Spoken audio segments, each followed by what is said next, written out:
Quitando los límites a Dios, por el Dr. Jim Richards. Capítulo 4. La importancia de la autoestima. Jesús dijo que debemos ser como niños para poder entrar en el reino de los cielos. Mateo 18:3. Antes de entrar en la escuela, el sentido de autoestima de un niño deriva del amor y la aceptación mostrada por sus padres. El amor constante de los padres, a pesar de los fracasos de la primera infancia, es esencial para la formación de un sentido saludable de autoestima. Cuando un niño pequeño está aprendiendo a caminar, se enfrenta a un fracaso tras otro.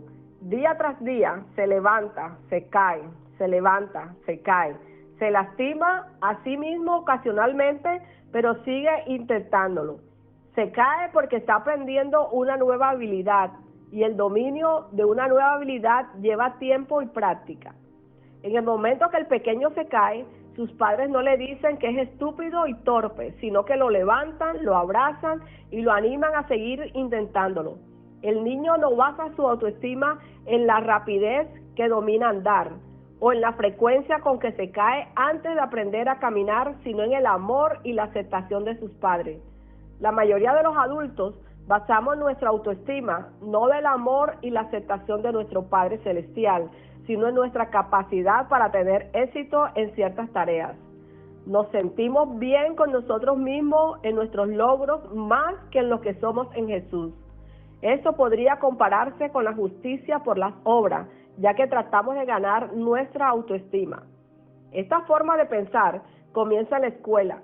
Cuando un niño ya no recibe el amor incondicional y la aceptación que tenía en casa, y por tanto su autoestima proviene de compararse con sus compañeros de clase, por miedo al ridículo, si fracasa, o quizás por miedo a ser diferente, comienza a limitar las cosas que está dispuesto a intentar.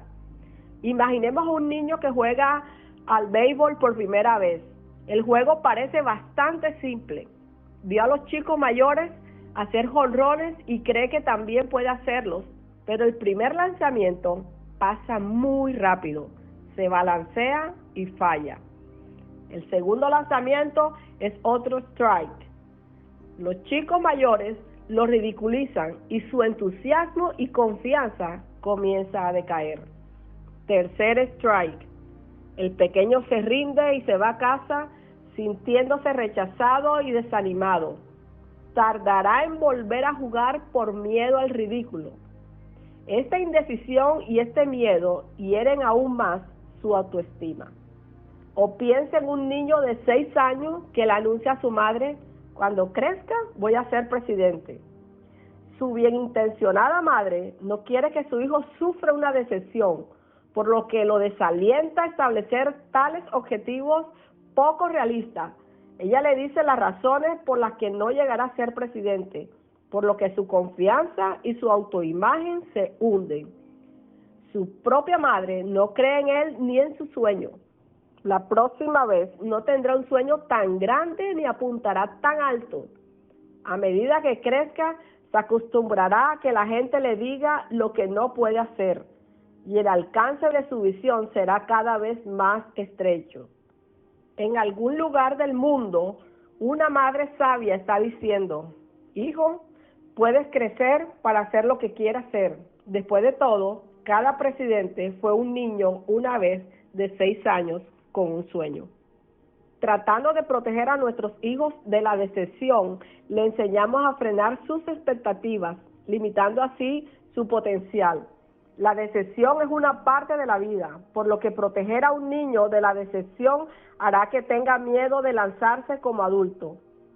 Al sobrevivir a las decepciones de la infancia, un niño aprende el arte necesario de superar los contratiempos.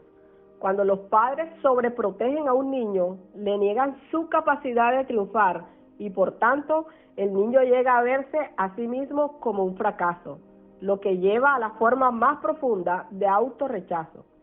Debemos darnos cuenta de que cada oportunidad de éxito también presenta un riesgo de fracaso. Tratar de proteger a un niño del riesgo automáticamente y le niega las oportunidades de tener éxito. Dios es un Padre amoroso y como cualquier padre amoroso entiende que sus hijos caerán ocasionalmente cuando aprendan a caminar en la fe. Si lo intentas y fallas, Dios todavía le ama y le acepta, pero si le retira, Él no se agrada de usted. Hebreos 10:38. A medida que aprenda a caminar por la fe, complace a su Padre Celestial. El hombre de fe puede caer, pero nunca se rinde. Sabe que incluso cuando cae, su Padre Celestial le ama y le acepta. Aunque si cae, no será derribado del todo, porque el Señor lo sostiene con su mano. Salmo 37:24. Al igual que el niño que aprende a caminar, su autoestima se deriva en la relación amorosa que tiene con su Padre a través de Jesús y no de sus logros, obras. El amor de Dios por nosotros no fluctúa con nuestros éxitos y derrotas. Efesios 1:6 dice, nos ha hecho aceptos en el amado Jesús. Los incidentes de la infancia pueden afectar para siempre a la voluntad de una persona para probar cosas nuevas o para tener grandes sueños. No es tanto el miedo al fracaso como el miedo a la apariencia o parecer ridículo a los demás. Cuando era niño, tenía una terrible imagen de mí mismo. Me avergonzaba hablar en público. En la escuela, a menudo me negaba a responder a la maestra cuando me llamaba, porque tenía miedo de parecer tonto. A menudo me castigaban por mi falta de cooperación, pero el castigo era mejor que parecer tonto. ¿Cuántas veces limitamos lo que Dios puede hacer en nuestras vidas por miedo a parecer tontos si no sucede? La gente inteligente lee las promesas de Dios en la Biblia todos los días, pero continúan con la enfermedad y la dolencia porque tienen miedo de creer en su palabra y a fracasar si se lanzan en la fe. Muchas personas prefieren morir de cáncer que arriesgarse a parecer tontos por creer lo que la Biblia dice sobre la sanidad. Los conceptos de autoestima, autoimagen y autovaloración tienen mucho que ver con las limitaciones que nos imponemos.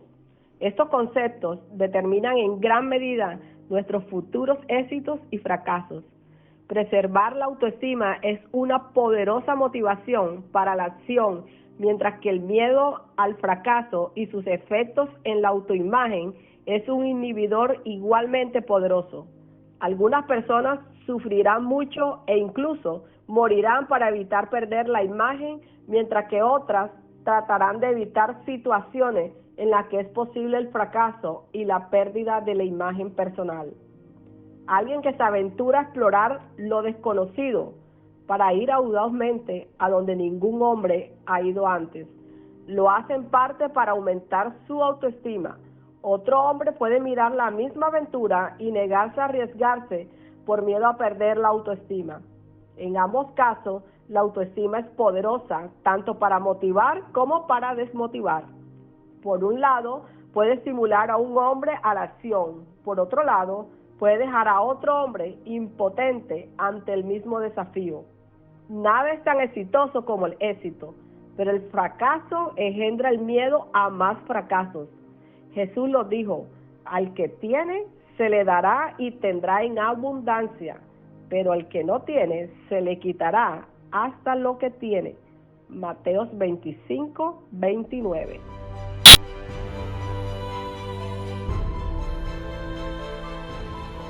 Capítulo 5. Teología de la circunstancia. Cuando una organización pierde su visión original, deja de crecer, pierde la emoción y el fervor que marcó sus primeros días.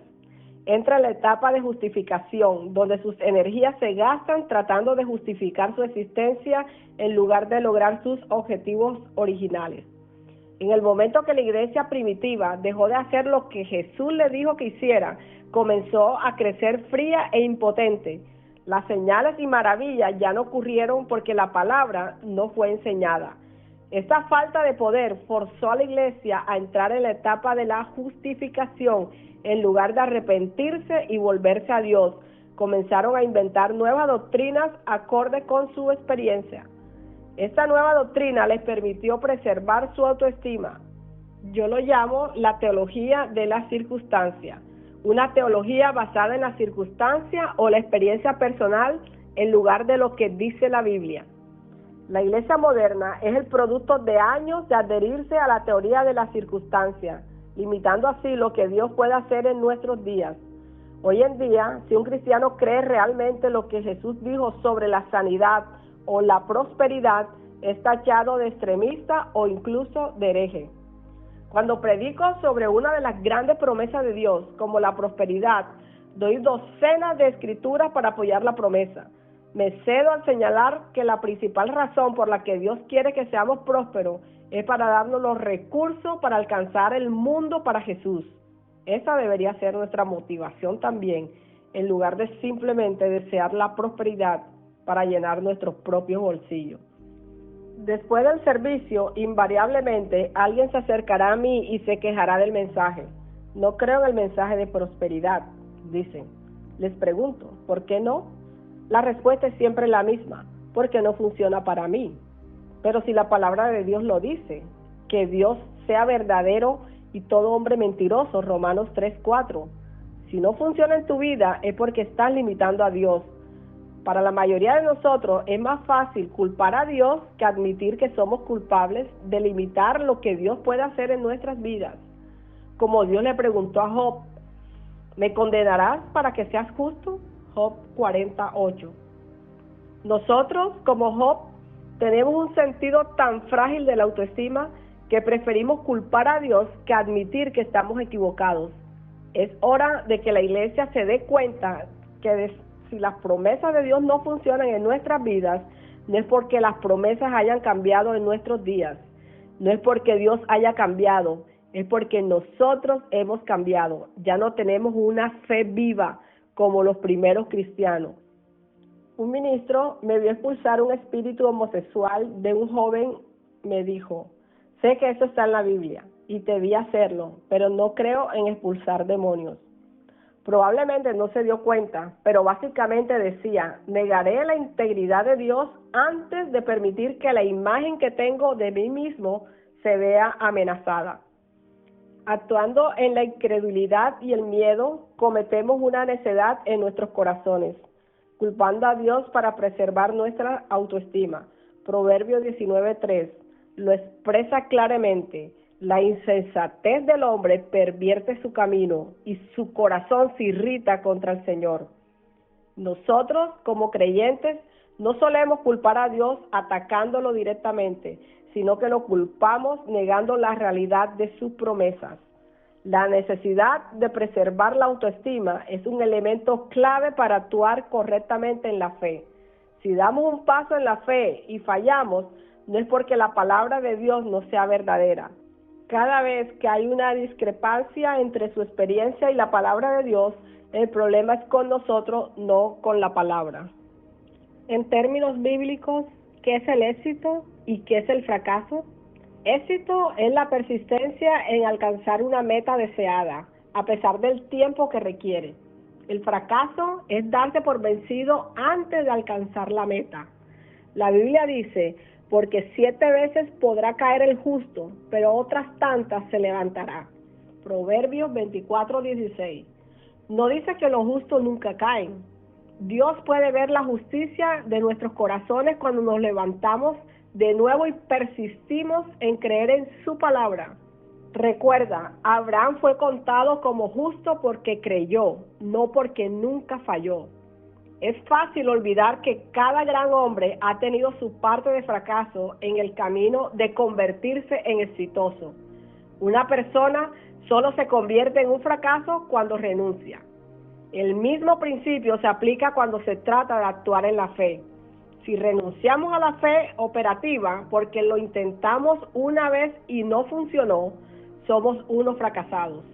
Lo que es peor, a menudo culpamos a Dios de nuestros fracasos, cuando nosotros mismos hemos limitado lo que Él puede hacer en nuestras vidas por nuestra propia incredulidad. Nunca debemos interpretar la palabra de Dios por nuestras circunstancias, sino que debemos creer audazmente y aferrarnos a las promesas de Dios, las recibamos o no.